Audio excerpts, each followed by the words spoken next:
I write here hello with small letters, and my output ends in 84F. I'm going to delete this. I'm going to write again hello, 84F. What if I put it capital letters? 90F. So small letters, 84F, capital letters, 90F. And this is an input. This is going to be hashed through an SHA 384 algorithm, and it's always going to give the same output. This is a hashing output.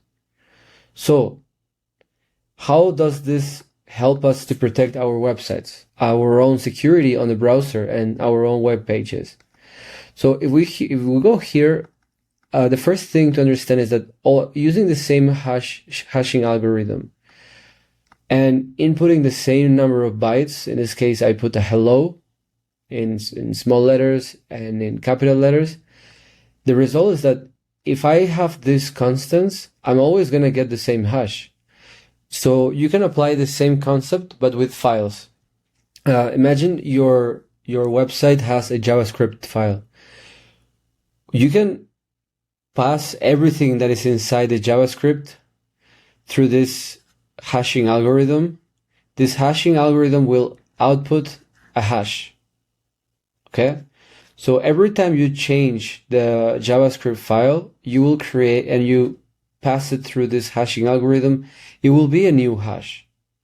Even a small change on the JavaScript file, like a space, a capital letter, a new function, anything you change will change the output hash.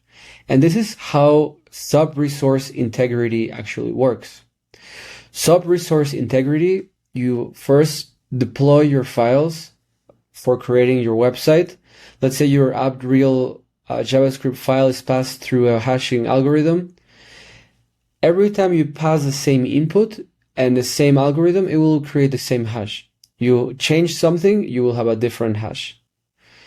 And how can you protect from, let's say that somebody got access to your JavaScript files that are hosted on your server.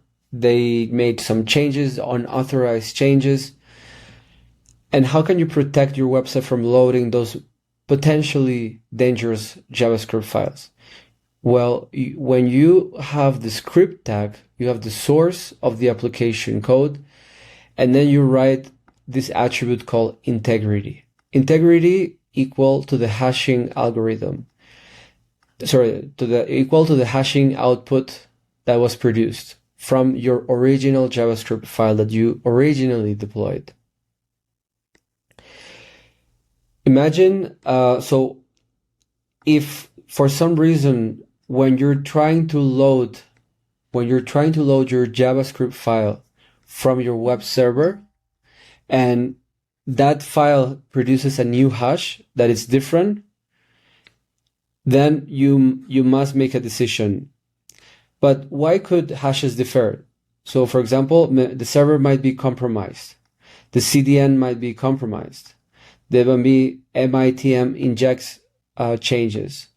Unexpected post, deploy, edit. Like it could be an accident, it could be malicious code, it could be a bunch of reasons why this could happen. But the thing is that maybe you really want to take care that your website does not load another version of the original deployment of the JavaScript file. When the browser downloads the script and fetches this script part, it will ask, do the hashes match? So does this integrity code matches to the hashed version of the downloaded file? If they match, yeah, that's fine. It's a safe loading. This is the expected code. You can run the JavaScript. But if the file that was the file that was downloaded and checked, so you open the web server, you hash you go through the hashing process of the new file. If there's a mismatch on the hash output from what you had on your HTML, the file means that the file changed, and therefore you will not execute the script. So the whole concept of this is Subresource Integrity lets the browser verify, is the downloaded JavaScript exactly the file the author expected? If one character changes, the hash changes, and the browser can block execution. There's just one small limitation. If an attacker can change both the HTML file and the hash, then this method does not work, okay? Because then if they can change the hash inside the HTML equal to match to what they changed on the JavaScript, then this is not going to protect the website from executed, potentially malicious JavaScript.